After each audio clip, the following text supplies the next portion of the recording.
요한은 그 아시아에 있는 7교회에게 편지하노니, 여기서 그 편지하노니라는 단어가 없어요, 원판에. 예. 이제도 계시고 전에도 계시고 장차 오실 이와 그 보좌 앞에 7명과 이렇게 돼 있어요. 예. 그러니까 이제 여기서 요한은 이렇게 딱 나와요. 꽃바로 반사 투잡고 누구에게 얘기하냐? 요한이 누구에게 얘기하냐? 7교회에게 얘기한다 이거죠. 7교회에게. 요한이 7교회에게 얘기한다 이거죠. 요한이 7교회에게 얘기한다. 이렇게 얘기해요.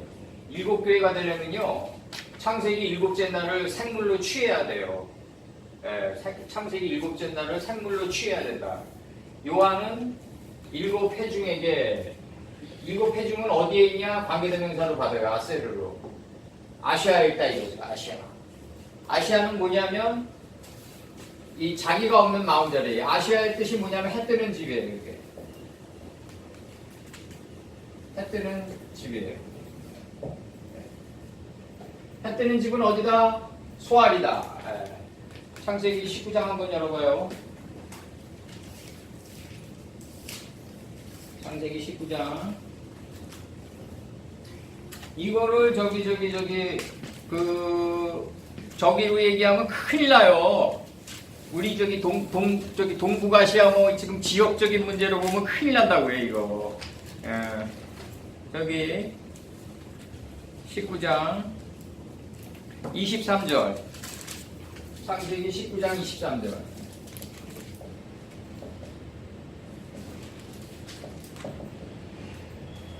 창세기 19장 23절. 롯이 소알에 들어갈 때 해가 돋았더라. 이렇게 얘기해요. 소알은 뭐다? 자기 게 없는 마음자리다. 여기 들어갈 때 해가 돋는데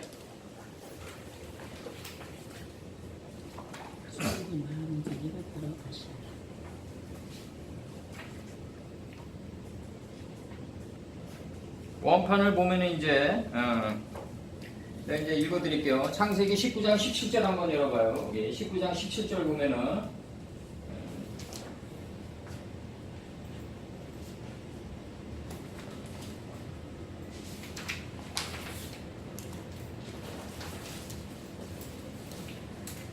딴 거는 다 이제 이게 지금 1장서부터 왔어야지 아는 것들인데, 밖으로 그들을 이제 그 사람들이 그들을 밖으로 이끌어낸 후에 이르되 도망하여 생명을 보존하라. 그러니까 그 사람들은 이제 그 하나님의 사자들이에요. 그리고 이제 그 롯의 아내와 그 롯의 두 딸들을 이제 바깥으로 그 사이와 다 바깥으로 이끌어내라 이거죠. 이제 생명을 보존하라. 돌아보거나 들에 머무르지 말고 산으로 도망하여 멸망함을 면하라. 이게 북방 시온산으로 도망하라는 건데, 그러니까 롯이 뭐라고 하냐면 이제 20절, 18절 열어봐요. 롯이 그들에게 이르되 내 주여 그리 마옵소서 이렇게 얘기한다고요. 이 말이 무슨 말이냐면 나 이미 소알 땅에 들어가 있는 자다 이거죠. 산으로 도망할 필요 없다 이거죠. 이렇게 얘기해요.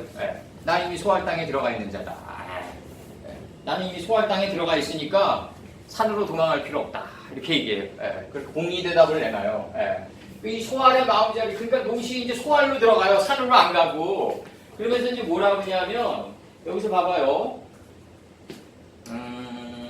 20절 봐봐요.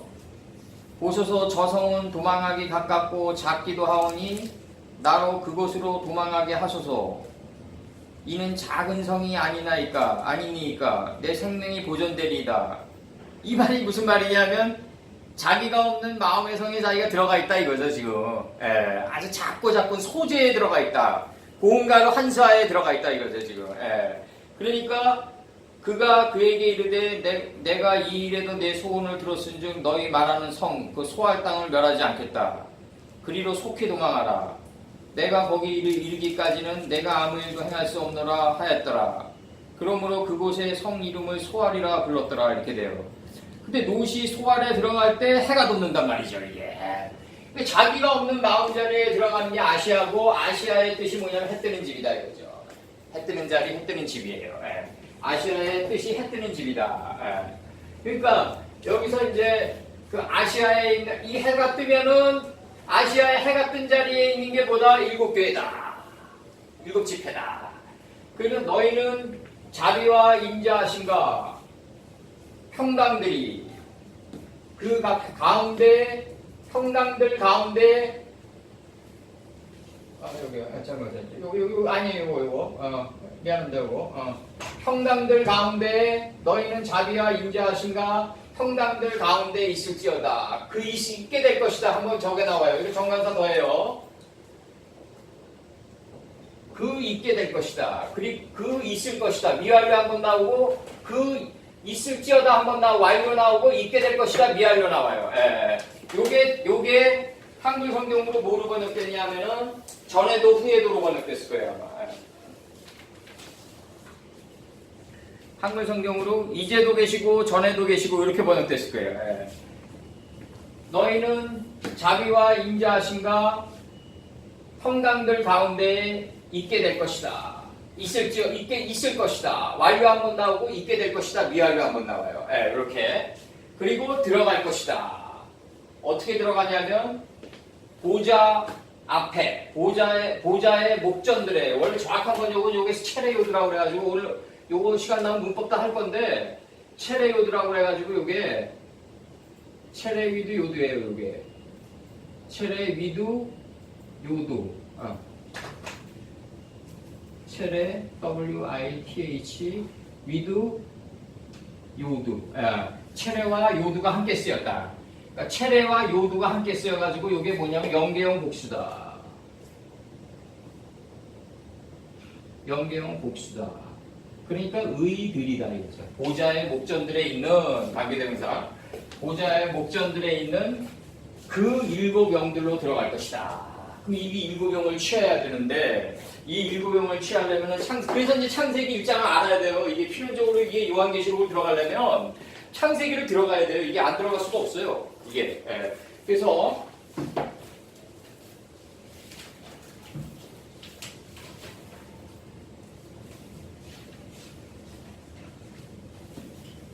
봐봐요. 요한은 그 일곱 교회의 그 일곱 교회에게 그 일곱 지폐에게 그 일곱 회중에게 아시아에 있는 그 일곱 회교에게 지금 말한다 이거죠. 이제 말하는 게 전제되어 있는 거예요.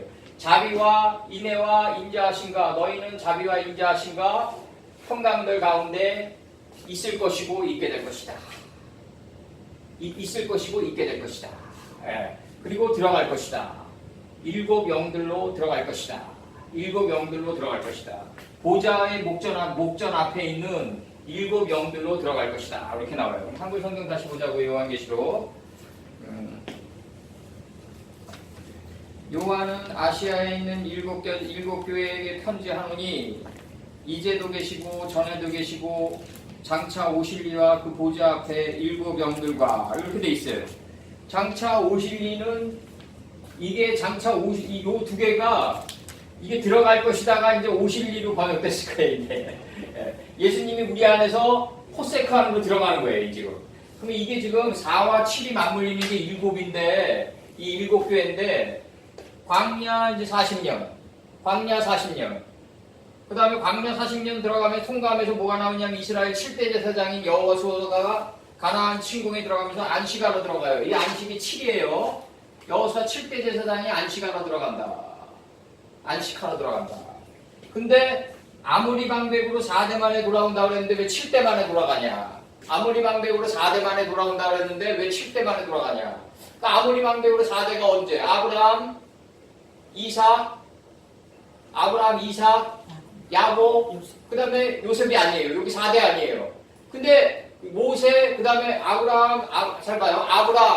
아브라함, 그 다음에 이삭, 그 다음에 야곱, 그 다음에 요셉, 그 다음에 뭐예요? 에브라임 들어오죠?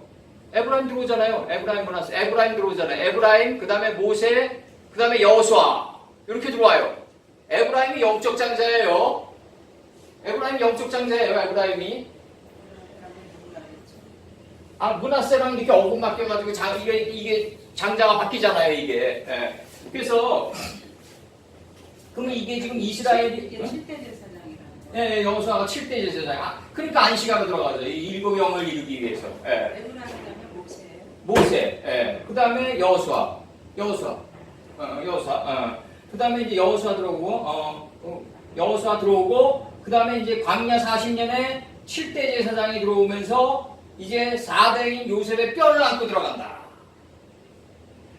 4대 만에 돌아온다 그랬으니까 4의 뼈를 안고 들어간다고요.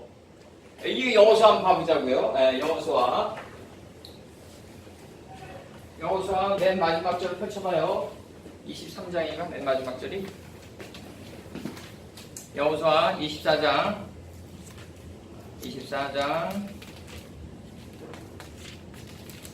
여호수아 24장 32절. 32절.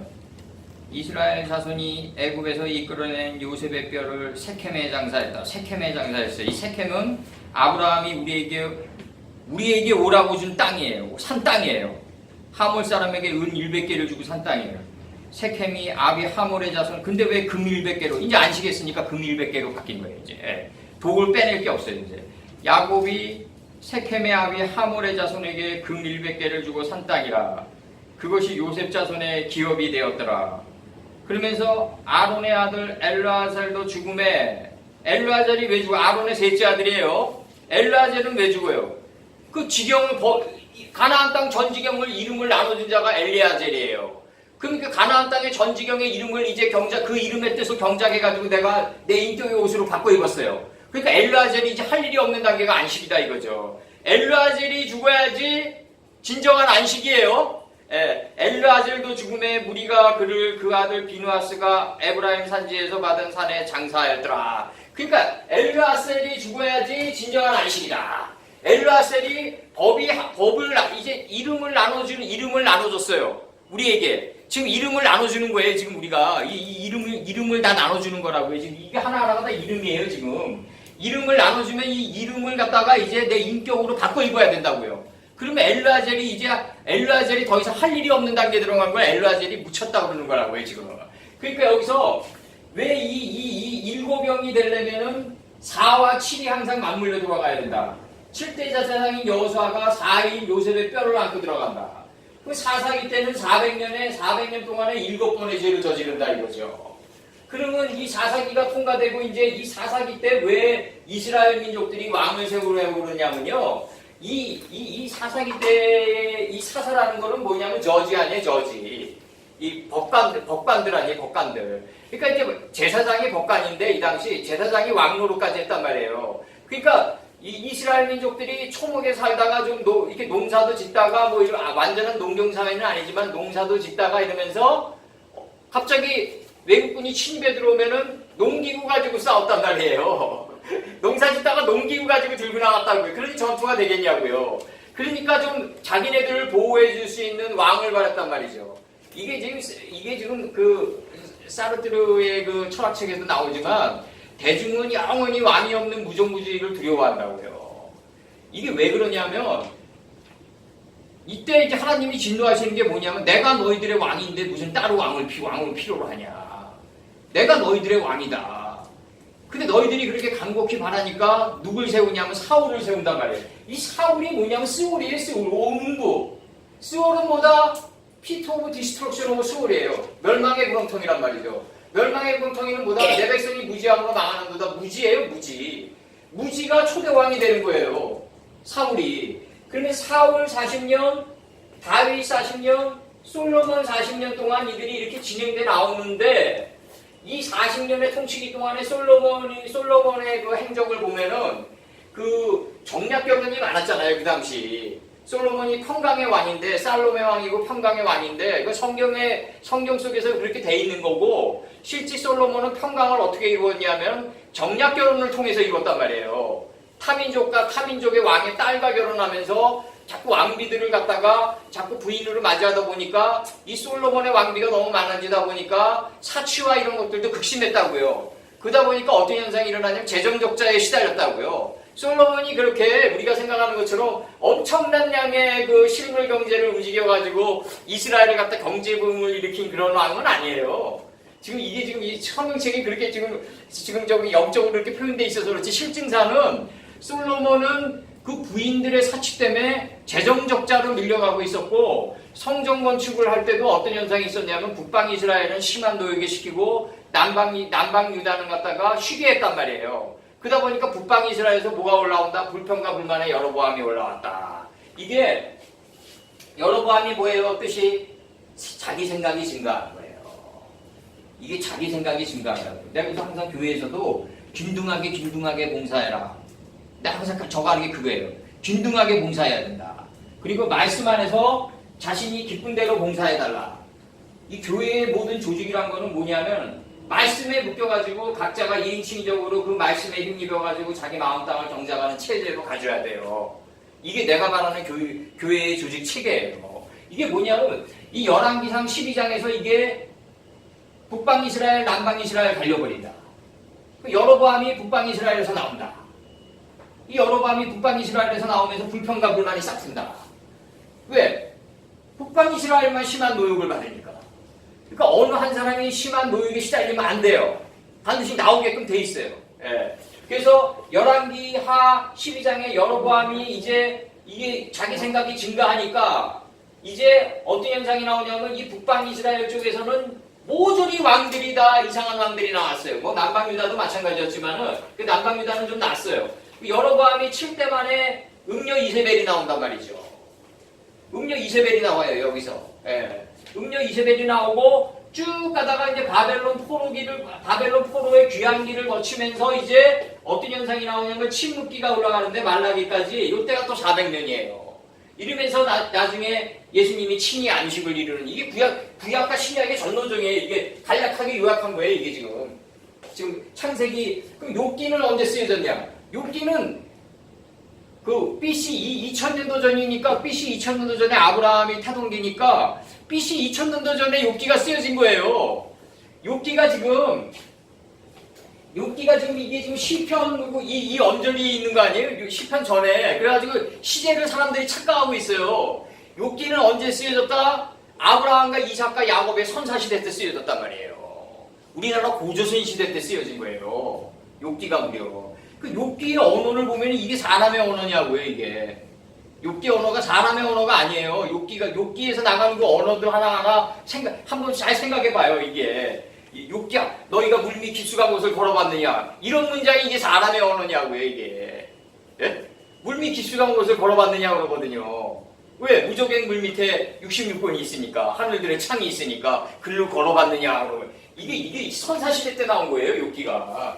그래서 이게 지금 이 일곱영이라는 건 뭐냐면 이렇게 전 노종을 거치면서 일곱영을 만들어 가야 된다는 거죠. 이렇게 되면 엄청난 양의 이 동침의 역사가 있어야 되는데 사라는 이게 주께서 나를 푸른 초장에 넣으시며 이 66권의 이 하나님의 말씀에 완전히 들어눕는 역사가 이루어지는 거 아니에요? 그래야지 7이 이루어지는데 이 전노종이 이 일곱영이 이루어지는 과정이 이렇게 해서 이루어졌다고요. 이게 일곱영이 우리 힘으로 이루어지는 게 아니라 예수님이 태초부터 예수님이 친히 하나님의 뜻을 받들어가지고 친히 완성한 거예요. 그래가지고 우리 잘 보자고요. 이게 BC랑 AD랑 바뀌잖아요. 그 BC라는 거는 뭐냐면 점점 2000년, 뭐 1000년, 500년, 뭐 400년, 그 다음에 점점점점점점면서 AD 여기까지 점으로 이게 쫄아드는 거예요. 이게 BC라는 거는 연도수가 BC 500년, 뭐 BC 400년, BC 300년 이러는 게 점점 소재가 돼가는 일이었다고요, 이게. 그러면서 예수님을 기점으로 다시 AD로 바뀌잖아요, 이게. 이게 역사의 정오였다고요, 거기가. 인식의 센터였다는 거죠, 바로. 이게 굉장히 중요한 거고, 역사를 볼 때 이게 BC가 예수님을 점이 돼서 소멸되면서 다시 AD로 소생했다. 그러니까 2018년도 전이 이때예요. 그러니까 2018년도 전. 이게 지금 요 때가 뭐냐면 AD 0년이라고 BC 0년이라고 그러니까 BC가 소멸된 날이라고요. 이게 소재가 된 날이 2018년도 전에 웬 젊은이가 십자가에 달린 거라고요. 그 기점으로 이게 BC가 없어져 버린 거예요. 역사적으로. BC 200년, 500년, 300년, 100년, 50년 좁아들면서 이렇게 갔다고요. 말제가 돼가는 길로 갔다는 거죠. 막내가 돼가는 길로 갔고 아브라함이 하나님의 사자 세 사람에게 적은 떡덩어리 가져왔나이다라고 할 때 그 적은 말제가 돼가는 길이었다는 거죠. 구약사 전도정이 바로. 구약사 전도전이 뭐였다? 소재가 되어가는 길이었다. 아시아로 가는 길이었단 말이에요. 바로. 자기가 없는 길로 가는 길이었다 이거죠. 언더스탠드 되시나요? 네. 그게 그 자리가 보다 해 뜨는 집의 자리다 이거예요. 내가 없는 자리에서 해가 돋았다. 그게 바로 일고병이다 이거죠. 바로. 내가 없는 자리에서 해가 돋은 내 영이 일고병이다 이거예요. 바로. 그러면서 이제 나가는 게 창세기 1장서부터 펼쳐봐요. 1장. 이거를 따내기 위해서 요한계시록 1장 4절을 따내기 위해서는 창세기 1장 다 나가야 돼요. 안 나가면 안 돼요. 창세기 1장 한꺼번에 다 나가야 돼. 7병을. 그러면 이제 첫째 영 다 들어가요. 첫째 영. 예. 들어갑니다. 예. 아주 그냥 한글 성경으로 다 나가버리자고요. 태초는 보다 하나님이 천으로 지를 자르니까 천이 다시 드러난 거다. 이게 태초예요. 천으로 두루마리 같이 말리는 천으로 한 두루마리 같은 이게 하늘 두루마리 같이 말리는 하늘이에요. 이게 하늘 같이 말리는 두루마리예요.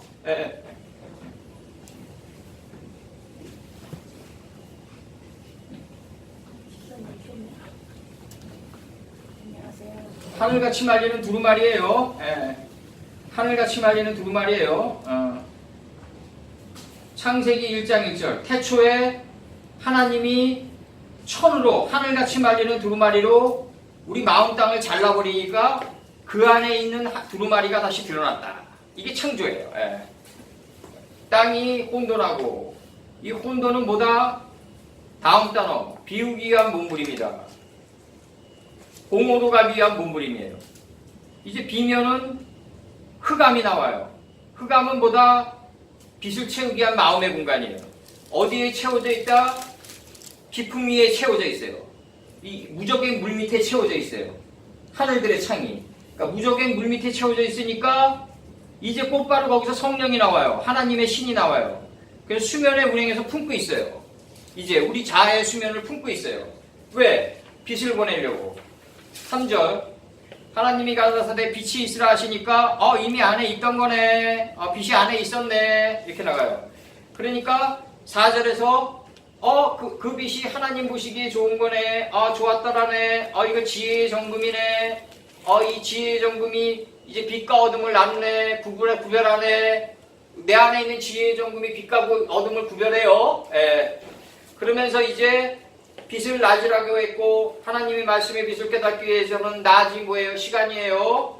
그 다음에 어둠을 밤이라고 칭해요. 무지를 깨닫기 위해서는 역경과 고난인 밤이 필요했어요.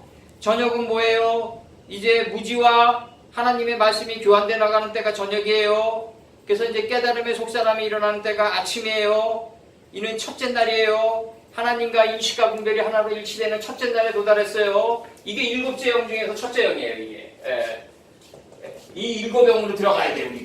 우리가 일곱 영으로 들어가는 게 아니라 일곱 영으로 우리가 빨려 사로잡혀가지고 그냥 들어가 버리는 거예요. 우리가 내가 얘기하지만 이스라엘이 7년 기근을 칠 때 야곱과 12원석이 애굽으로 갈 때 요셉을 식량이 없으니까 요셉을 만나러 갔으니까 그것을 적는 기자가 7년 기근을 치니까 요셉 자기 큰아들이 자기 작은 아들이 있는 요셉이 국무총리로 있는 애굽으로 가야겠다. 그렇게 실증사는 그렇게 적었지만 실질적으로는 요셉의 밑에 의해가지고 사로잡혀가지고 끌려가는 거란 말이죠. 그게 무슨 권세가 있어가지고 우리가 요셉을 스스로 만나러 가겠어요. 그러니까 내가 항상 염려가 되는 건 뭐냐면 우리가 하나님의 말씀을 받으면은 내가 뭐 했다라는 생각을 자꾸 지워가야 된다고요. 이게 굉장히 중요한 거예요. 내가 뭘 했다는 생각이 있으면은 반드시 그 마음자리에서 뭐가 올라가냐면 해 뜨는 집이 되는 게 아니라 여로보암이 올라오는 자리가 된단 말이에요. 거기가 바로 내가 뭐 했다는 생각을 가지고 있으면은 반드시 그 마음자리는 무슨 마음자리가 된다? 여로보암이 올라온다. 여로보암은 뭐다? 내가 뭐 했다는 거가 있으면은 내가 뭐 한 만큼 다른 사람들은 어떻게 할까가 이게 비춰진다는 거죠. 그 생각을 가지고 있으면. 내 그 운의 변호학이라는 책을 내가 저기 부천 강의 때도 내가 세미나 강의 때도 얘기했지만 사람이 저기 이렇게 살다가 운이 자꾸 달아난다. 왜 달아날까? 그 운의 변호학이란 게 그 일본의 변호사가 자기 고객 3만 명을 통해 가지고 운이 좋은 사람, 운이 나쁜 사람을 갖다가 면밀히 적기 시작해요. 근데 이 사람이 가장 감심 있는 사람이 뭐냐면 올바르고 선하게 살았는데 운이 없는 사람은 왜 그럴까? 여기서 이제 이 사람이 그 글을 쓰기 시작하는 거예요. 나는 올바른 일을 많이 하고 선한 행동도 많이 했는데 운이 없다. 그거는 왜냐? 나는 봉사도 많이 했다. 교회에서. 근데 왜 이렇게 하나님의 은혜가 더디 올까? 이게 왜 이런 지점이 생기냐면 자기가 뭘 했다는 생각을 갖기 때문이에요. 그리고 나는 어떤 행동을 했는데 다른 사람은 그 행동을 갖다가 또 입에 하숟가락으로 또 얘기를 해버린단 말이에요. 그렇게 돼버리면 어떤 현상이 나오냐면 그 사람의 행동에 다다르지 못해가지고 좀 죄의식도 있고 좀 나는 왜 이렇게 봉사가 이렇게 더디지, 나는 왜 요거밖에 안 되지 하고 마음 먹고 있는데 보다 찬물을 끼얹게 된단 말이에요. 찬물을 끼얹게 되면 어떤 현상이 나오냐면 그런 현상 때문에 이 운의 변호학에서 이 변호사가 얘기하는 게 자기의 올바른 행실을 했음에도 불구하고 그거를 자꾸 얘기하고 더 이렇게 자꾸 스스로 얘기하면서 타인에게 상처를 입힌단 말이에요. 그게 운이 들어오는 걸 막아버린다 이렇게 얘기해요. 그러니까 이게 굉장히 중요해요. 그렇다고 해서 하나님은 그 사람이 잘한 거를 갖다가 무시하지 않는단 말이에요. 그 사람이 잘한 거는 잘한 거대로 떠올리는데 문제는 뭐냐면 이 운이 더디 오는 이유가 뭐냐 이거죠. 운에 대한 도움이 더디 오는 이유가 뭐냐. 그걸 운의 변호학에서 얘기한단 말이에요. 이제. 그래서 이제 6절에서 하나님이 가라사대 물 가운데 궁창이 있는 이유는 뭐다? 윗물과 아랫물을 갖다 구분하기 위해서. 윗물과 아랫물을 구분해요. 윗물은 뭐다? 하나님의 말씀의 빛을 깨닫는 게 윗물이에요. 그러면 곧바로 내 무지가 곧바로 나눠져요. 근데 둘째 날은 뭐냐면 마음의 경작으로 들어오는 거기 때문에 이제 무지가 먼저 경작이 돼요. 첫째 날에서는 하나님의 빛을 먼저 인식했지만 그래서 사도 바울이 얘기하는 게 예수 그리스도의 종된 사도 바울은 이렇게 나갈 때가 있고 그리스도 예수의 사도 바울 된 종된 사도 바울은 이렇게 나갈 때가 있어요. 예수 그리스도의 종된 사도 바울은 나갈 때가 첫째 날에서 나가는 거고 그 다음에 자기가 자기 안에 하나님의 지혜가 충만해가지고 이 지혜가 다시 나갈 때는 다시 내 몸을 통해서 찍고 나갈 때는 그 예수 그리스도가 아니라 충만했으니까 말씀의 기름 부은 자 상태에서 나가니까 그리스도 예수로 다시 나가는 거예요. 그러니까 예수 그리스도의 종된 사도 바울로 이렇게 나갈 게 아니라 우리는 어느 단계로 가야 돼요? 그리스도 예수의 종된 사도 바울은 이렇게 나가야 돼요. 우리는 거꾸로 나가야 돼요. 왜 안에서 차야지 밖으로 나가니까. 나갑니다. 하나님의 궁창을 만드사 궁창 아랫물과 궁창 위의 물을 만들었다. 그럼 궁창 아랫물은 뭐다? 내 무지를 경작하니까 이거 빛이 내 안에 있네 이렇게 들어가는 거예요. 지금. 하나님의 빛이 내 안에 들어와 있네. 이렇게 되는 거예요. 그 다음에 이제 8절. 이렇게 되어서 궁창이 뭐냐면 와키아라고 그래가지고 편철이에요. 하나님의 지혜가 점점 많아지는 거예요. 이제 내 안에서 노아와의 홍수 때와 같이 하나님의 지혜가 점점 많아지니까 이제 어떻게 된다? 물두멍이 되는 거예요. 물두멍은 뭐다? 이 안에 물이 있어요. 이게 열매 맺고 번성하고 충만한 다섯째 날이에요. 쭉 가다가 이게 5큐빗이에요. 이게 5큐빗이에요. 그러면 이게 높이에요. 이게 높이. 고예요, 고. 이름은 고. 이게. 그러면은 이게 마콤해가지고 딱 쓰는 거예요. 공법으로 쓰는 거예요. 이게. 그러면은 여기서 비근한 예로 공자가 하루는 제자들을 데리고 이제 절간을 딱 가는데 물두멍이 있단 말이죠. 근데 이게 청명한 하늘이 그 물두멍 안에 들어와 있어요. 그러니까 공자가 제자들에게 이렇게 얘기를 해요. 공자의 사상이란 거는 이제 지적 유의가 굉장히 많은데 그래도 이제 내가 이제 예수님을 설명하기 위해서 이제 하부 구조로 놓는 거예요. 이제 그러면 뭐냐면 이게 이 물두멍이 지금 이게 하늘이 물두멍이 지금 이렇게 보니까 하늘이 들어와 있단 말이에요. 그러니까 공자가 제자들에게 물어요. 이게 대하냐 저게 대하냐 이래요. 그렇게 대답을 안 해요 제자들이. 대하가 소아에 갇혔다 이런다고요. 그러니까 이게 무슨 얘기냐면 저 큰 우주가 소아에 갇혔다. 이게 무슨 얘기겠어요 결국. 내 정신의 우주가 가장 크다. 내 정신의 우주가 가장 큰 우주다. 그러니까 뭐냐면 세상죄를 지고 가는 이 저 어린 양은 세상죄를 지고 간다고 그러는데 세상이 무슨 죄가 있어요? 이 자연이. 예? 이 자연이 무슨 죄가 있냐고요 도대체. 사람의 모든 만물보다 거짓되고 심히 부패한 것은 뭐다? 인간의 마음이란 말이죠. 결국 마음 세상인 거예요. 마음 땅이고 결국 마음 땅이고 마음 세상인 거라고요. 그러니까 이게 다섯째 날이니까 이 다섯째 날이 이 물두멍이 창이라다는 얘기는 뭐냐면 오키비를 섰다. 이 말이 뭐다? 이게 대꼭대기가 된다. 이게 지혜의 궁창이 하늘에가 닿았다 이거죠. 이게. 그러니까 내 안에 지혜의 불이 창이래 가지고 하늘 뜻에가 닿았다. 하늘 뜻에가 닿았다.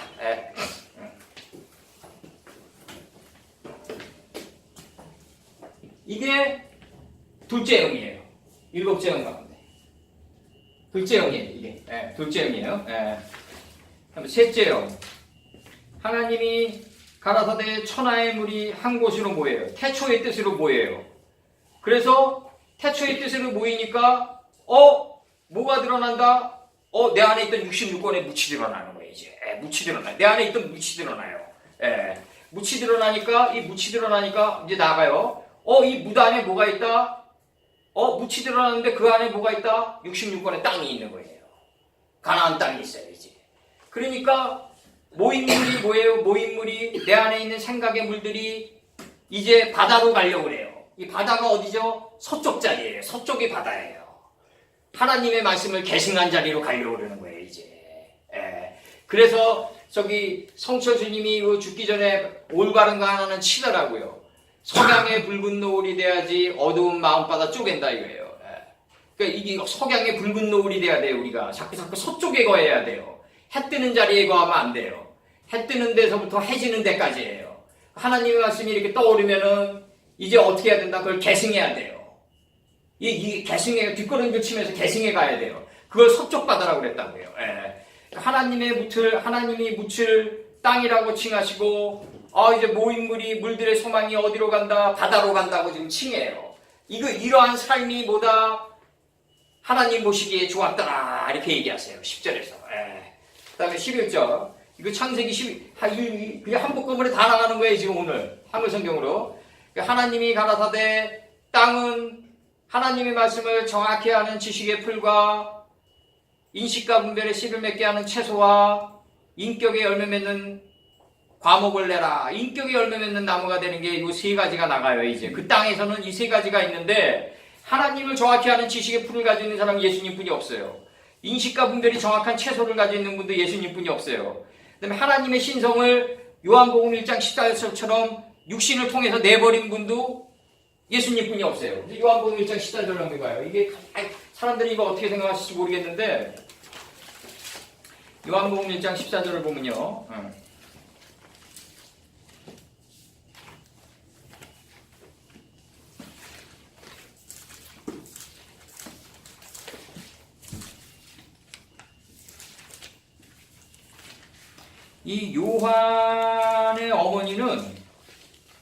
이 요한이라는 어머니는 그 험플베리 TTA가 굉장히 강했던 분이에요. 그게 뭐냐면 내 두 아들이 있는데 좌우에 놔달라 이거죠. 이제 그 정도로 치맛바람이 강했던 어머니예요. 그래서 이게 근데 그 당시 이 얼마나 훌륭했던 여인이었냐면 그 당시 예수님을 로마 아우구스투스의 이제 시절이 그렇게 극심했었는데 기독교가 아니라 그 당시 기독교란 단어가 없었어요. 그러니까 이 기독교란 단어는 이제 그 이후에 오면서 이제 이게 중세를 거치면서 만들어진 단어들인데 이 예수님이 무슨 내가 기독교인이라고 얘기한 적이 없잖아요. 예수님이 솔직히 얘기하고 우리 가슴에 손을 얹고 얘기해 보자고요. 이게 오늘날 우리가 장로교, 기독교 이렇게 만들어 놓고 그분을 모신 거지. 우리가 선우를 한번 따져보자고요. 예수님이 내가 기독교인이라고 얘기한 적이 없다고요. 내가 장로교, 대한예수교 장로교의 기독교인 예수다 이렇게 얘기한 적이 어디 있어요, 예수님이. 나중에 우리가 그릇을 만들어 놓고 그분을 모신 거죠. 천하의 절대자를. 그럼 그분을 모셨으면 잘 모셔야 된다 이거죠. 내 얘기는. 올바르게. 잘 모셔야 돼요. 정말. 그래서 요한복음 1장 14절을 보자고요. 요한복음 1장 14절을 보면은 말씀이 육신이 되어 우리 가운데 거하심에 이 육신이 뭐다? 빠사르다 이게 빠사르. 전파하는 자가 돼서 이 땅에 거하는 거예요. 내 말씀이 이제 내 몸을 찢고 이제 전파하게 돼요. 이 말이 무슨 말이냐면 내가 토대에서 기어가는 짐승이 되잖아요. 하늘 뜻과 땅의 뜻이 육체에서 기어가는 생명체가 되면요. 내가 살아가는 삶 자체가 이제 전파하는 자의 모습이 돼버려요. 법 그 자체가 돼버린다고요. 내 모습과 법이랑 이렇게 분리되면 안 돼요. 나중에 우리가 내가 내 부모의 모습을 보니까 나도 그걸 닮아가야 되겠다. 우리가 그 캘리포니아의 그 니콜라이 할아버지 내가 얘기도 드렸지만 이분이 이제 107세인데 105세인데 밑으로 손녀 손자딸이 107명이 있어요. 근데 다 잘 살아요. 왜 잘 살게 됐을까? 이러니까 우리 할아버지가 할머니만 사랑하고 이런 모습을 보고 사회생활 열심히 하고 책임감 있게 자기 그 두 어깨에 새캠에 그 하나님의 말씀의 언약궤를 짊어지는 모습을 보니까 손녀딸들이 그것을 갖다가 닮아가려고 노력해서 밀착해서 기어가려는 모습을 하다 보니까 자연스럽게 이 사회에다 안정을 구축하고 올바른 가정을 창출하는 107명이 다 잘 살게 됐더라. 이렇게 뉴욕타임즈에서 인터뷰를 내요. 그 말이 무슨 말이냐면 그 니콜라이 할아버지가 살아가는 모습 자체가 법이 됐기 때문에 그렇다는 거죠. 말씀이 육신돼서 이 땅에 관했다 이거죠. 그게 이런 모습으로 가져야 된다 이거예요. 우리가. 그래서 이제 요 세 가지가 우리 게 아니라 예수님 거다 이거예요. 바로 예수님 거예요. 그리고 이제 12절 나가요. 땅이 풀과 각기 종류대로 씨 맺는 채소와 씨 가진 열매 맺는 나무를 내니 이제 하나님 보시기에 좋았더라. 한 번은 11절에서는 미완료로 낼 것이다 그러고 12절에서는 냈다고 표현해요. 있을 것이다 있었다 똑같아요. 성경은 다 그렇게 표현이 돼요. 앞으로 있는 걸 앞으로 있을 것이라고 예고하는 거는 이미 있던 거예요. 다. 그러니까 이전에도 있었고 이미 앞으로도 있을 것이라고 얘기한다고요. 그러니까 이게 중요한 게 뭐냐면은 저녁이 되며 아침이 되니 이는 셋째 날이다. 그러니까 빛과 어둠이 교환돼 나가는 저녁이 됐고 깨달음의 속사람이 일어나는 아침이 됐으니까 이는 3요소가 완성되는 날이다. 풀과 채소와 열매 맺는 나무가 완성된 날이다. 이 하나님의 말씀을 정확히 하는 지식의 풀과 인식과 분별의 씨를 맺게 하는 채소와 인격의 열매 맺는 나무가 완성이 되면은 이게 뭐가 된다? 이제 하늘의 궁창의 광명체가 되는 거예요. 이 하늘의 궁창의 광명이 바로 1장 14절에 나오는데 이 하늘의 궁창의 광명이 1장 14절에 나오는데 창세기 1장 14절에 나와요. 근데 이 광명이 100세에서부터 900세라고요. 네, 100세에서부터 900세. 천세는 없어요. 하나님 배울 게 없기 때문에 천이 들어가면 안 돼요. 이 천이라는 건 뭐냐면 배우다예요. 네, 배우다, 변화하다예요. 이 변화하다는 런의 어근이에요. 영어에. 런은 배우다예요. 히브리어로 알렙이에요. 처음 나와요. 처음 나와요. 알렙은 뭐다? 히브리어로 알렙은 런이다. 배우다다. 배우다의 어근은 변화하다다. 그러니까 배우는 거는 목적이 뭐다? 변화하는 게 목적이에요. 바로. 변화가 안 되면 안 돼요. 근데 하나님은 변화할 게 없으니까 천세가 아니라 100에서 900세의 영토로 끝난다. 이게 5장에서 나이로 나타난다. 이제. 이거 전 세계에서 처음 나가는 거예요. 누구도 얘기 못해요. 자부심 가져요. 그래서 이제 하나님이 가라사대 하늘의 궁창에 광명이 있어. 이 광명이 뭐다? 바로 하나님의 지식, 하나님의 말씀을 정확히 하는 지식의 풀, 인식과 분별의 씨를 맺게 하는 채소, 인격의 열매를 맺는 하나님의 신성이 나의 인격의 열매를 맺은 나무가 돼가지고 내 육신이 이제 걸어다니는 거예요. 생명나무처럼. 이 세 가지가 광명이 된단 말이죠. 이게 왜 그러냐면 조직을 이끌 때 이 세 가지를 이끌어야 돼요. 돈이나 권력이나 이런 거를 이끌면 얼마 못 가요. 약발이 얼마 못 간단 말이죠. 이제 누가 이건희를 쫓겠어요, 이제. 삼성 전 직원이 누가 이건희를 쫓겠냐고요. 침대에 누워있는데. 그 아들을 쫓지. 잘 생각해봐요. 우리가 돈이나 권력으로 가면은 이제 노무현을 쫓겠어요? 뭐 전두환이를 쫓겠어요? 지금 권력 잡은 사람을 쫓죠. 당연히. 이렇게 가면 안 되는 거고, 우리 권세라는 거는 뭐냐면 영원한 권세가 진정한 권세 아니에요. 그 권세를 쥔 분은 예수님뿐이 없단 말이죠. 천하의 권세가는 예수님뿐이 없어요. 그러니까 하늘의 궁창에 광명이 있는데 이 광명이 뭐냐면 등대란 말이죠. 촛대. 이 내가 조직을 이끌 때, 사람들을 이끌 때 그 사람들이, 저 사람이 비록 부족하지만 그래도 저 사람이 얘기하는 거와 함께 가야 되겠다라고 얘기하는 게 그 리더의 모습 아니에요? 그러면 이렇게 가려면 뭘 가지고 있어야 되냐면 하나님의 말씀을 정확히 하는 지식의 풀이 있어야 돼요. 그리고 인식과 분별의 씨를 맺게 하는 채소가 있어야 되고, 옳고 그름을 갖다가 분별하는 채소가 있으면은 옳은 거는 내 몸을 통해서 신속히 나가게 해야 된단 말이죠. 요 세 가지를 가지고 있어야지 광명체가 된단 말이에요. 요 세 가지가 광명체가 주야를 나뉘게 된단 말이죠. 주야를. 이제 주야를 나누게 되니까, 이제 주야를 나눈다는 말은 뭐예요? 내 무지를 나누는 거예요. 내가 주는 뭐 때문에 줘요? 하나님의 말씀의 빛을 깨닫기 위해서 낯을 줬단 말이죠. 그 무지를 깨닫기 위해서 이 야를 줬단 말이죠. 밤야를 줬단 말이에요. 그러니까 내가 하나님의 말씀의 빛과 어둠을 나누게 되는 거예요. 이 광명 때문에. 근데 저 사람의 모습을 보고 저 사람으로부터 나오는 말씀이 나의 주야를 나뉘게 하는 거다. 안에서 올라와서 나뉘게 한다. 그 광명으로 하여금 징조와 사시와 일자와 연한을 이루라. 이 징조와 사시와 열자를 이루는데, 이게 신앙생활 속에서 이 징조와 사시와 일자를 용이 여의주 부르듯이 자유자재로 부리는 사람이 별로 없어요. 왜냐하면 이 징조를 알려면요, 뭐가 있어야 되냐면 엘리야 때 3년 6개월 동안에 이제 비가 안 내린단 말이죠. 그러면 이제 이 비를 내게 하는데, 엘리야가 이제 사환이 이제 얘기를 해요. 비가 다시 내릴 때 조그마한 뭉게구름이, 미세한 뭉게구름이 일어나기 시작한단 말이에요. 그러니까 우리가 환난을 당할 때 왜 자꾸 우리가 그 더블 트러블로 다가오냐면, 사람이 환난을 맞이할 때는요, 두 겹, 세 겹으로 다가와요. 그렇게 느끼는 거예요. 근데 왜 그러냐면 하나님은 처음에 미세한 뭉게구름부터 보여준다고요. 근데 우리가 마음속에서 자기 자신을 다스리지 못하기 때문에 그걸 감지를 못해요. 초기 단계 때. 둔감한 자가 돼가지고. 그러다 보니까 이게 도살의 날에 살찌웠다고 너희들이, 이게 도살의 날에 살을 찌우게 돼요. 무지의 살을. 그러니까 나중에 이게 더블 트러블, 그 다음에 난 트리플로 다가오는 듯이 느껴지는 거지. 하나님은 징조 단계에서부터 보인단 말이죠. 우리가 징조 단계에서부터 보인다. 그럼 징조 단계에서부터 보이는데, 이 징조를 알고 이 자기 자신의 삶을 변화시키려면 어떻게 되냐면, 안에서 자기 자신을 다스리는 능력을 가지고 있어야 됩니다. 끊임없이 자기 자신을 다스리는 삶을 살아가야 된단 말이죠. 그렇지 못하면 조그만 뭉게구름, 미세한 뭉게구름이 나올 때 그걸 간파를 못해요. 그러다 보니까 자꾸 방만해져가지고 나중에 도살의 날에 살찌우게 된단 말이죠. 이게.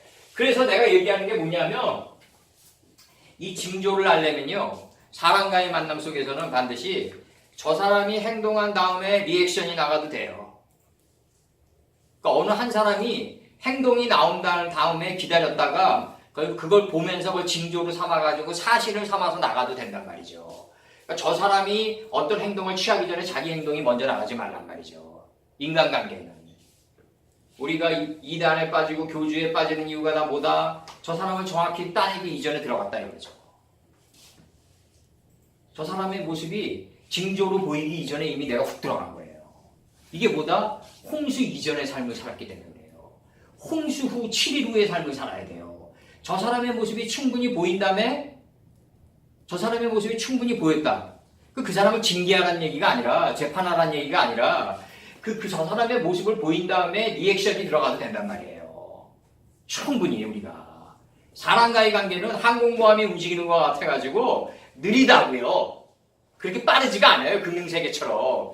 느려 터지다고요. 느려 터져가지고 저 사람의 모습이 충분히 보인 다음에 내 행동이 나가도 된다. 예. 그러니까 사람과의 관계는 뭐다? 징조를 상대방이 움직인 다음에 움직여달라. 예. 항상 그래야 돼요. 사업도 마찬가지고. 예. 그래서 징조가 딱 일어날 때 그 사실한 건 뭐냐면 그 징조를 기준으로 간파하는 게 사실이에요. understand? 예. 내가 봄에 있는지 여름에 있는지 겨울에 있는지는 알아야 될 거 아니에요. 여름에 무성한 가지가 겨울에 앙상한 가지만 남아서 다 떨어질지 어떻게 알아요? 우리가. 그러니까 준비하는 태도를 갖춰요. 그러니까 사실하는 건 뭐냐면 분별력인데 이 사실하는 분별력을 갖추기 위해서는 뭐가 필요하다? 자기 자신을 다스리는 삶을 살아야 된다. 이게 굉장히 중요하다. 자기 자신을 다스리지 못하고 마취된 삶 속에서는 징조를 하나님이 계속 보여줬는데도 간파를 못해요. 감지를 못해요. 둔감해가지고 해와 달이 어두워가지고. 그러니까 징조가 되려면 어떻게 해야 된다? 징조를 정확히 쪼개려면 쪼개는 능력이 사시다. 이 사실을 쪼개면은 곧바로 우리는 어떻게 해야 된다? 마음판에 새겨지는데 그게 일자다. 근데 마음판에 새겨지는 게 일자인데 그 마음판에 새겨지는 게 일자라고 생각하지 마시고 매뉴얼을 꼭 적으란 말이에요.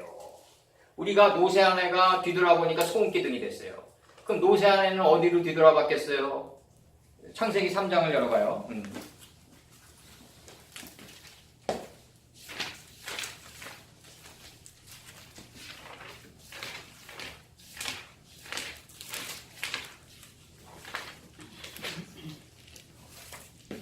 창세기 3장 24절.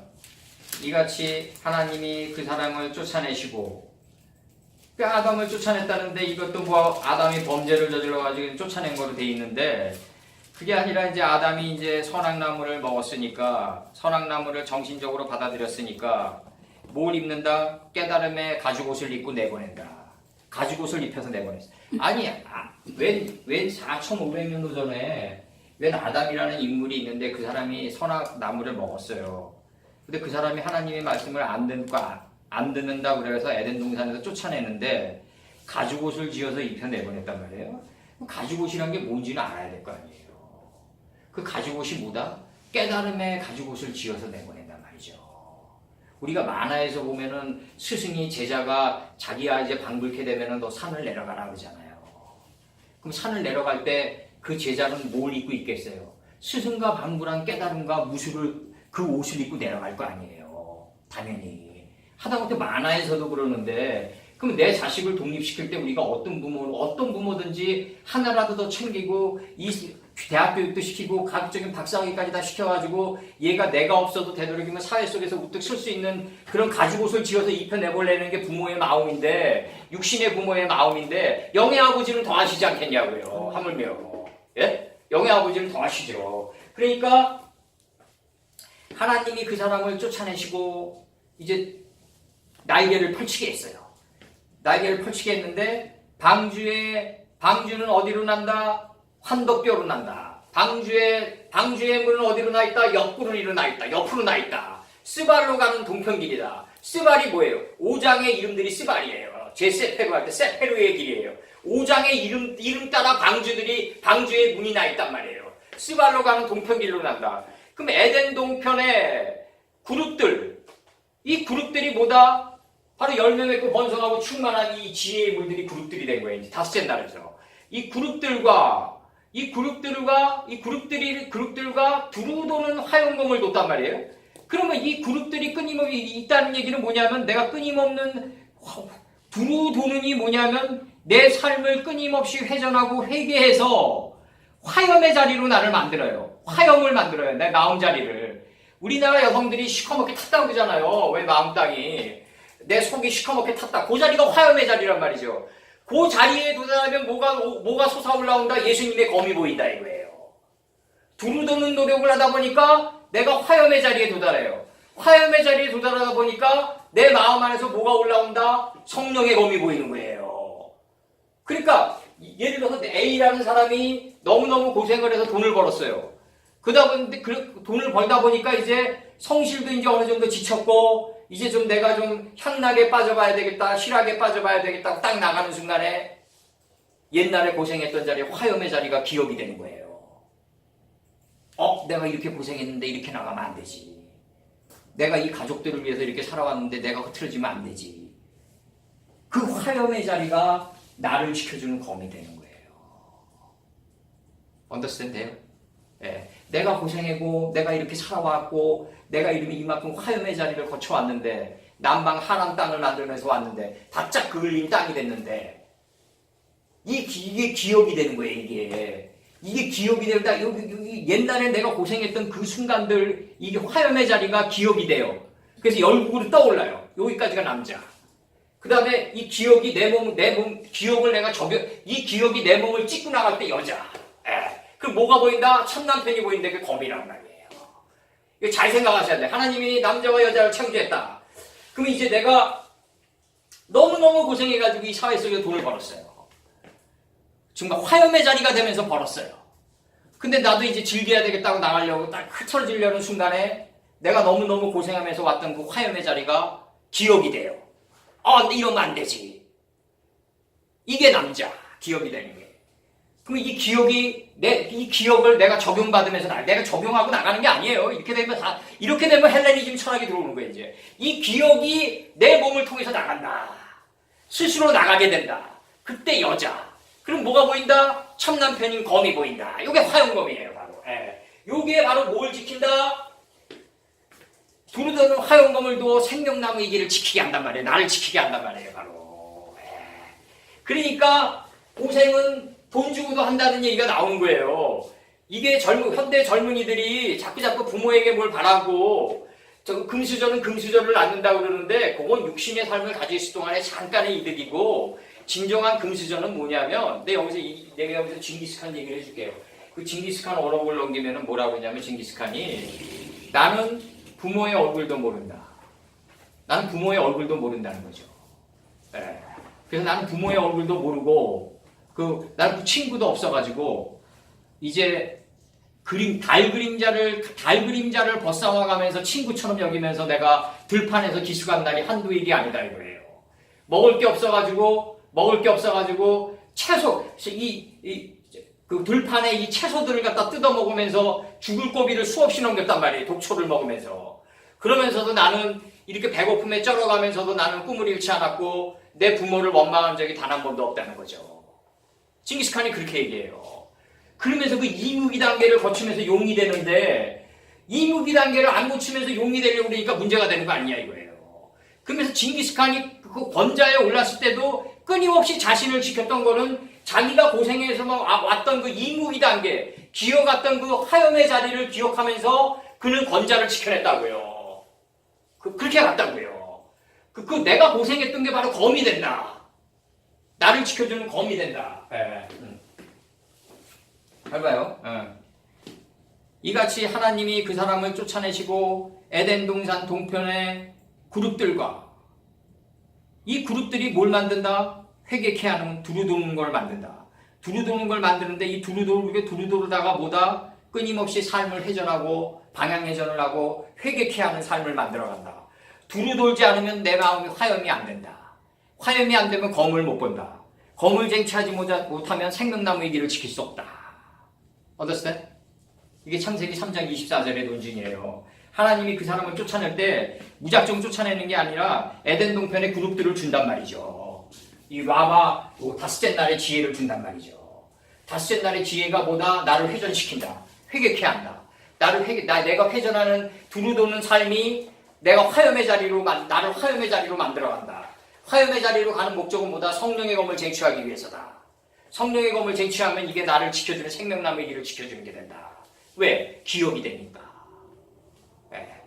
잘 봐요. A라는 사람이 장사할 때 B라는 사람이, 내가 항상 얘기하자면 B라는 사람이 와가지고 너무너무 바쁜 시간에 백반만 시켜 먹고 있다. 그러면은 저 사람 좀 빨리 나갔으면 하는 마음이 올라온다. 불의시족성이 내 마음에서 올라온다. 욱하는 감정도 올라온다. 근데 이거를 죽이려면 뭘 죽여야 된다? 이 순간에 열국 하나를 떠올려라. 사랑을 외모로 취하지 마라. 너희가 대접받고 싶은 대로 대접해줘라. 이 두 가지의 이 하나님의 말씀 나라를 순간에 기억으로 떠올려요. 여기까지가 남자. 그럼 이 말씀으로 이제 적용받고 내가 나갈 때 여자. 적용받았더니 이제 그 사람이 이제 저 사람은 훌륭한 장사하는 사람이다. 자기 종업원들을 다 데리고서 회식시키고 종업원들의 입으로 전달되면서 그 가게가 오병이어의 기적을 만들어요. 어느 가게든지 시작은 미약하나 창대케 되리라 다 적혀 있어요. 웬만한 가게는 다. 그게 왜냐면 육신의 눈으로 자꾸 바라보는 그 오병이어의 기적을 바라서 그래요. 하나님의 말씀 나라가 남자가 돼서 기억을 떠올려야 돼요. 자카르 돼서. 남자가 뭐다 어머니 기억하다다. 내가 고생했던 순간이 기억나야 돼요. 그리고 기억나는 게 내 몸을 찢고 나갈 때 내가 여자가 된다. 분해케 받아. 그럼 뭐다? 참 남편을 보는 거다. 이 참남편이 바로 덤이다. 이게 생명나무의 길을 지킨다. 이게 성령의 순환 과정이다. 이걸 모르면은 성령 100번 외워봤자 소용없어요. 우리가 저 사람은 말씀은 센데 성령 없다. 다 무식한 발언이고, 7영이 7교회예요. 일곱 영이 7교회라고요, 바로. 7영이 7교회가 7영이란 말이에요, 바로. 7영들이 지금 누아우 엘로힘이 메라에 패트하고 있는 상태에서, 품고 있는 상태에서 7째 날이 나가는 게 7영이란 말이죠. 그게 성령이란 말이에요. 그거를 분리하지 말라는 거죠. 그러니까 내가 이게 남자, 여자, 참남편, 성령의 검, 생명의 길을 지키는 거예요. 이거 반드시 기억하셔야 돼요. A라는 사람이 장사하고 있는데 B라는 사람이 와가지고 종일 그냥 저거 하고 있다. 그래도 안에서 욱하는 감정 올라온다. 그 욱하는 감정을 죽이려면 뭐가 있어야 된다? 이때 열국나라를 떠올리는 그 기억이 있어야 된다. 남자가 돼 있어야 된다. 그 여자는 누구에게서 났다? 말씀나라가 기억이니까 남자가 먼저 떠올려지고 여자가 적용받고 나가는 거니까 여자는 남자에게서 났다. 여자는 남자에게서 나는 거예요. 고린도전서 12장 살펴봐요 이제. 여자는 남자에게서 나는 겁니다. 고린도전서 12장인가 그래요.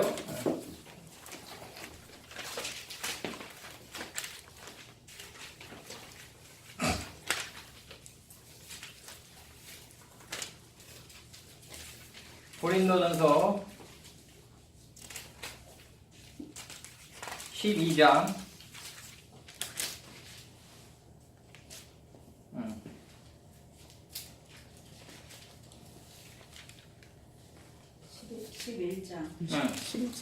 11장 나가요. 11장 이제 내가 나갑니다. 이제 여기서 나가요. 11장 3절 3절부터 내가 얘기해드릴게요.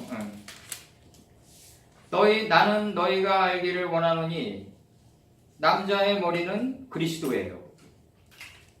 여자의 머리는 남자예요. 이게 말이 되는 문장이에요. 이게 엄밀히 따지면. 우리 솔직히 내 천대 기독교에게 내 얘기하고 싶은 게 뭐 이거 제 눈에 침박이지만 이런 문장들이 말이 되는 문장들이냐고요. 냉철히 따지면. 봐봐요. 남자의 머리는 그리스도예요. 여자의 머리는 남자예요. 그리스도의 머리는 하나님이시다. 그럼 하나님은 누구다? 예수님 이전분이에요. 맞잖아요. 예수님의 머리니까. 네? 그럼 예수님은 우리 이전분이에요. 맞잖아요. 봐봐요. 쭉 나가다가 이제 8절 남자가 여자에게서 난 것이 아니요 여자가 남자에게서 났다. 이렇게 나와요. 어떻게 이게 그러면 사도 바울이 이게 사도 바울이 제정신이냐 지금 이렇게 나올 거 아니에요 지금.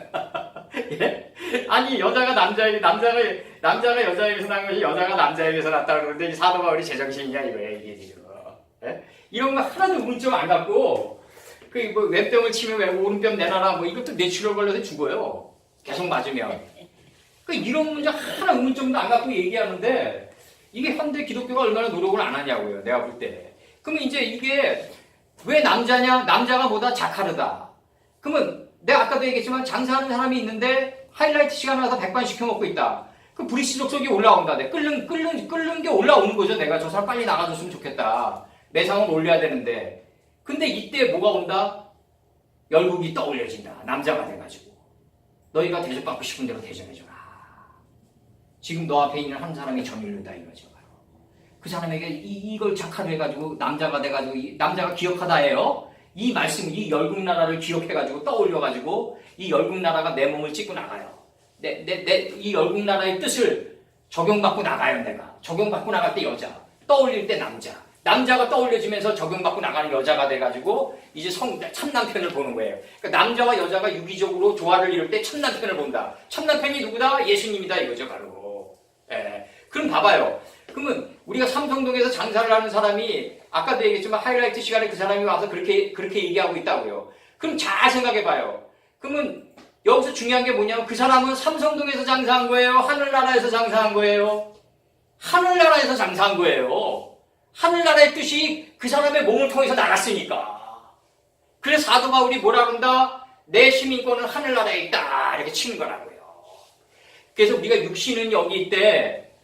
뜻은 항상 어디 있어야 된다? 하늘나라에 있어야 된다. 육신은 여기 있지만 뜻은 항상 하늘나라에 두고 있어야 된다. 육신은 어디, 내가 육신은 있는데 뜻이 하늘나라에 두고 있어야 되니까 내 머리는 누구예요? 그리스도예요. 그럼 그리스도는 누구의 뜻을 온전히 실천한 분이에요? 하나님의 뜻을 온전히 이룬 분이 그리스도 아니에요. 그러니까 그리스도의 머리는 하나님이다. 하나님은 66권이 이게 하나님의 뜻이 여기 서려 있지만 이게 없어도 하나님은 존재한다는 거죠. 성경이 없어도 존재한다. 하나님은 예수님 없어도 하나님은 존재한다 이거예요. 예수님 없어도 하나님은 존재한다. 그러나 예수님은 하나님이 있어야지 존재하신다 이거죠. 왜? 나는 하나님의 뜻을 실천하러 왔다 그랬으니까. 하나님의 뜻이 예수님보다 먼저다 이거죠. 우리는 뭐다? 그 뜻을 이룬 예수님의 발자취를 쫓아가는 홍수 후의 삶을 살아가는 여자다 이거죠 우리가. 남자와 여자가 돼야 돼요. 남자가 뭐다? 기억하다예요. 그 기억하는 게 내 몸을 찢고 나갈 때 여자예요. 그럼 뭐가 보여요? 첫남편이 보여요. 그 첫남편이 누구예요? 라사인 예수님이에요 바로. 예수님이에요. 자, 한 절만 더 하고 오늘 저기 넷째 영까지만 나갈 거예요. 다음에 5째 영, 6째 영, 7째 영을 다 나가자고요. 이거 너무 더운데? 그냥 저거 좀 들고.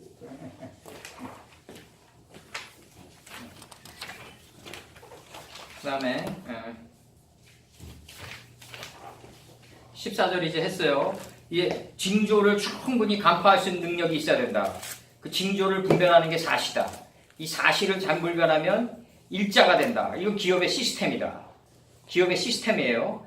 이게 단번, 그래서 일자를 이루게 되면 이게 단번에 이루게 되지 않으니까 무한한 반복을 이루면서 끊임없이 회전한다. 왜? 개가 토한 걸 다시 먹고 돼지가 누운 자리에 다시 누우니까 연한을 이루면서 이게 제거돼 나간다는 거죠. 우리 짐승의 속성이. 그리고 광명이 하늘의 궁창에 있어. 이제 땅에 비치라 하는데 이게 알하레치란 말이죠. 성장하는 토대에 비치는 거예요. 그러니까 뭐냐면 이 하나님의 말씀은 오늘 내가 성실하게 살아갔고 오늘 내가 화염이 된 자리에 비추면서 끌어올려지는 거예요. 바로 오늘 내가 성실하고 올바로 살아가지 못하는데 내일 성실해진다는 게 웃긴 거 아니에요. 네? 미래라는 게 뭐다?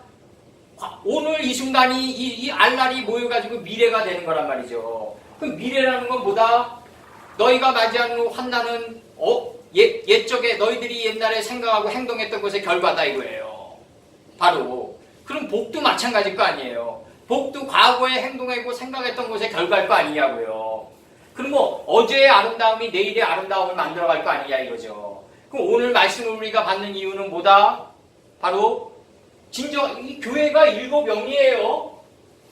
7영에게 7영으로 우리가 빨려 들어가는 거예요. 지금 빨려 들어가는 거예요. 지금 넷째 영으로 빨려 들어가는 거예요. 지금 우리가 넷째 영으로 빨려 들어간다. 그러면 첫째 날, 둘째 날, 셋째 날, 넷째 날, 다섯째 날, 일곱째 날, 여섯째 날, 그 다음에 일곱째 날. 그러니까 여기서 이제 정확히 얘기해 줄게요. 하나님이 천지를 창조하다가 여기까지 부예요.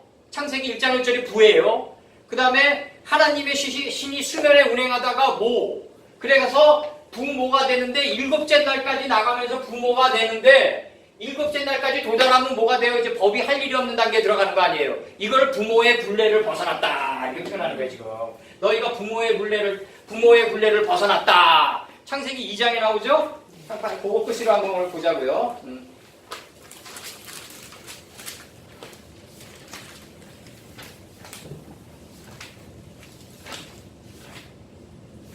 24절. 네. 2장 24절. 그럼 이러므로 남자가 부모를 떠나 아내와 연합하여 둘이 한 몸을 이루었다. 부모를 떠났다. 굴레를 벗었다. 굴레를 벗어서 한 부모를 떠나는 단계에 들어가야 된다. 그래서 이제 25절. 아담과 그 안에 두 사람이 벌거벗었으나 이게 뭐냐면 우주보다 넓은 자기의 존재의 마음 땅을 다 깨달았으니까 부끄러워하지 않는 단계에 들어갔다. 벌거벗은 단계에 들어가서 부끄럽지 않은 단계에 들어갔다 이거죠. 이제 무슨 나체로 다니니까 부끄럽다 이렇게 생각하면 안 돼. 이게 성경을 그렇게 만들어 버리면은 이게 너무너무 협소하단 말이에요. 무슨 나체로 다니니까 이게 좀 부끄럽다 이거 아니에요. 지금 이게 지금 문장이 이게. 예? 내가 지금 이렇게 들어가면은 이게 하나님을 이거 도대체 어떻게 이런 식으로 만들어가냐 이거죠. 현대 신앙이. 예? 내가 볼 때 이게 지금 선사시대 때인데 이 정도의 선사시대 이게 지금 선사시대 때거든요. 이게 지금 우리나라 고조선 차동기예요. 이때가 고조선 차동기에 옷 다들 입고 있었어요. 옷 없는 사람 없어요. 거기서 식인종도 나뭇잎으로 다 가릴 줄은 알았어요. 네. 이게 뭐냐? 아담과 그 안에 두 사람이 벌거벗었으나 부끄럽지 아니한다. 이거 어떤 목사는요, 우리 60년대에는 벌거벗은 채로 다니고 어린애가 부끄럽지 않아 이렇게 가르치는데 그게 아니라 내가 장막에서 포도주를 먹으니까 하체가 드러나요. 우주보다 넓은 내 마음 땅을 다 깨달았어요. 노아는 당대 의인이에요. 당대 의인이라고 해요. 노아가 자기가 먹은 게 뭐다? 파이세트 포도주를 마셨다. 그 마신 게 뭐다? 내 안에 이미 세트되어 66권이다.